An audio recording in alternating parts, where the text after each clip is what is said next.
जय Hind everyone, welcome back to my channel. My name is major Ashish. Made in India initiative के अंदर HAL ने Russia की company है यूनाइटेड एयरक्राफ्ट कॉरपोरेशन, उनके साथ मिलके एक एमओयू साइन किया है जहां पर वो इंडिया के अंदर ऐसे एयरक्राफ्ट प्रोड्यूस करेंगे जो कि SJ-100 है। और ये जो एयरक्राफ्ट है ये पैसेंजर एयरक्राफ्ट है और अभी तक इन्होंने 200 से ज़्यादा इसका प्रोडक्शन कर चुके हैं और 16 से ज़्यादा कमर्शियल एयरलाइंस को ये अपनी जो एयरक्राफ्ट दे चुके हैं ताकि वो अपने कमर्शियल पर्पसेस के लिए यूज़ करें। ये जो यूनाइटेड एयरक्राफ्ट कॉरपोरेशन का जो ये एयरक्राफ्ट था सुखोई सुपरजेट 100 के नाम से पहले जानी जाती थी। जब इनकी कंपनी का स्प्लिट हो गया उसके बाद ये सुखोई सुपरजेट 100 के बदले ये SJ-100 बन गई। अभी जो वर्ल्ड में सबसे बड़े नाम है वो है एयरबस और बोइंग के एयरक्राफ्ट का। पूरे कमर्शियल एयरलाइंस मार्केट में इनका सबसे ज़्यादा डोमिनेशन है। दुनिया में सबसे ज़्यादा जो एयरक्राफ्ट है इन्हीं के ही बिकते हैं। और वहीं पर जब रशिया यूक्रेन का वॉर चल रहा है तो जो रशियन कंपनी है यूनाइटेड एयरक्राफ्ट कॉरपोरेशन वो चाहती है कि इसका भी जो कमर्शियल एयरक्राफ्ट है वो पूरे दुनिया में बिके और दुनिया में इसका भी एक नाम हो। आगे बढ़ने से पहले मैंने एक भैरव कमांडो फोर्स के ऊपर एक अच्छी वीडियो बनाई है, बहुत ही इंटरेस्टिंग वीडियो है, इसको ज़रूर देखिएगा। इसको मैं जल्दी ही लॉन्च करने वाला हूँ।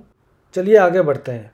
जैसे आप सबको पता होगा यूएस ने काफ़ी ज़्यादा प्रेशर लगाया था यूरोपियन यूनियन के साइड से भी और यूएस की तरफ से भी, जो स्पेशली डोनाल्ड ट्रंप की तरफ से इन्होंने काफ़ी ज़्यादा इंडिया को प्रेशराइज़ करना चाहा कि हम इंडिया के ऊपर टैरिफ लगा दें ताकि इंडिया ना रशियन वेपन खरीदे ना रशियन ऑयल खरीदे, ताकि वो रशिया यूक्रेन वॉर में उनको पैसा ना मिल सके। एंड जो इंडिया के मिनिस्टर है पीयूष गोयल, उन्होंने बहुत ही अच्छा रिप्लाई दिया है। यूरोप में जाके एक इवेंट था उसके ऊपर मैंने एक वीडियो भी बनाई थी, चाहे तो आप देख सकते हैं, जिसमें उन्होंने कहा था कि इंडिया जो भी करेगा वो अपने नेशनल इंटरेस्ट को देखते हुए करेगा। तो सेम चीज़ जो इंडिया ने भी जो डील करी है वो अपने नेशनल इंटरेस्ट को देख के करी है, चाहे आप टैरिफ की धमकी दे दो चाहे किसी की चीज़ की भी धमकी दे दो। और ये जो यूनाइटेड एयरक्राफ्ट कॉरपोरेशन है, जो ये रशियन कंपनी है, ये कोई छोटी मोटी कंपनी नहीं है। आप देख सकते हो MiG-35 इन्होंने ही बनाया है, Su-35 सुखोई 35 और Su-57 ये सारे एयरक्राफ्ट इन्होंने बनाया है। इसके अलावा काफ़ी सारे मेजर एयरक्राफ्ट इन्होंने बनाया है। और यहाँ पर आप देख सकते हो जहाँ पर एचएएल ने भी कमेंट किया कि SJ-100 जो होगा वो ट्विन इंजन होगा, नैरो बॉडी एयरक्राफ्ट। अब आपका सवाल होना चाहिए कि इंटरनेशनल कौन सी कंपनीज़ है या जो एयरक्राफ्ट है जो इसके कंपेटिटर्स हैं। जैसे कि मैं ऑलरेडी बता चुका हूँ, बोइंग और एयरबस, उनकी बोइंग 737, एयरबस 330। और ये जो कंपनीज है ये 1967 और 1987 से है, वेरएस जो SJ-100 है वो 2008 के बाद मैन्युफैक्चर होना शुरू हुई है। और ये जो एयरक्राफ्ट है वो -55 डिग्री से +45 डिग्री सेल्सियस तक उड़ान भर सकती है। अब आपका सवाल होना चाहिए कि ये प्रोजेक्ट हमारे लिए क्रूशियल क्यों है, क्योंकि जैसे आप सबको पता होगा इंडियन गवर्नमेंट ने एक इनिशिएटिव लॉन्च किया था उड़ान।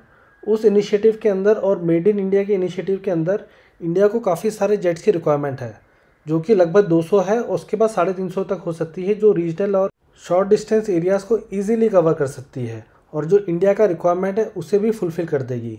और ये एक स्टेप होगा जो आत्मनिर्भर भारत और सिविल एविएशन सेक्टर को एक ग्रोथ और एक बूस्ट देगी। अब आपका सबसे बड़ा सवाल ये होना चाहिए कि क्या एचएएल के पास वो एक्सपर्टीज़ और कैपेबिलिटीज़ है जहाँ पर वो इतने बड़े कमर्शियल एयरक्राफ्ट बना पाए अदर देन फाइटर जेट्स। तो मैं बोलूँगा हाँ, एचएएल के पास वो कैपेबिलिटीज़ और एक्सपर्टीज़ है, क्योंकि इन्होंने 1961 से 1988 के बीच में कुछ एयरक्राफ्ट बनाए थे जिनका नाम था एवरो HS-748, जो कि ऑलमोस्ट 89 एयरक्राफ्ट इन्होंने बनाया था, जिसमें से 72 इन्होंने एयरफोर्स को डिलीवर किया है, जो आप अपनी स्क्रीन पे भी देख पा रहे हो, और 17 जो थे वो इंडियन एयरलाइंस को डिलीवर किया था इन्होंने। तो इंडिया के पास वो एक्सपर्टीज़ हैं और इंडिया वो बना सकती है। वैसे मैं आपको बता दूं, पहले इनके जो कुछ इक्विपमेंट्स थे वो फ्रांस से भी आते थे। फ्रांस और रशिया का एक जॉइंट वेंचर होता था, कुछ पार्ट्स फ्रांस से भी आते थे जो इस एयरक्राफ्ट में लगते थे। बट अभी जब से पूरे यूरोप ने इनके ऊपर सैंक्शंस लगा रखे हैं, तब से इन्होंने वो प्रोडक्ट्स और जो पार्ट्स है वो खुद ही मैन्युफैक्चर करना शुरू कर दिया और खुद ही लगाना शुरू कर दिया। और जो इनकी पार्टनरशिप थी, जॉइंट वेंचर था, वो ख़त्म हो गया है। अब हमें ये समझना होगा कि क्या ये हमारे लिए बेनिफिशियल है। मैं बोलूँगा हाँ, हमारे लिए बहुत ही ज़्यादा बेनिफिशियल है, क्योंकि अगर आप डिफेंस एविएशन सेक्टर की बात करो या कमर्शियल एविएशन सेक्टर की बात करो, इंडिया ने कोई ऐसा खास कमाल किया नहीं है जिसमें हम प्राउडली बोलें कि ये एयरक्राफ्ट हमारा है जो पूरी वर्ल्ड इस्तेमाल करती है। और वहीं पर हमें SJ-100 टाइप जो एयरक्राफ्ट है उसका प्रोडक्शन करने के लिए हमें एक अपॉर्चुनिटी मिल रही है, तो वो बहुत ही ज़्यादा इंडिया के लिए और इंडिया के एविएशन सेक्टर के लिए बहुत ही अच्छा है। क्योंकि इससे हमें आने वाले फ्यूचर के लिए स्किल्ड मैन पावर भी मिलेगा, वो एक्सपर्टीज़ भी मिल जाएगी, प्लस स्लोली स्लोली हमारे पास वो टेक्नोलॉजी भी आ जाएगी कि जिससे हम अपना खुद का मेड इन इंडिया और मेक इन इंडिया एयरक्राफ्ट बना सकें। जब इंडिया में इसका प्रोडक्शन स्टार्ट हो जाएगा तो इसकी कॉस्टिंग भी कम होगी, फिर फाइनली इवेंचुअली जब इसके कस्टमर्स होंगे तो उसकी जो टिकट कॉस्टिंग होगी वो भी कम होगी। Now this is the new era for Indian aviation sector. आज के लिए इतना ही, फिर मिलेंगे। जय हिंद।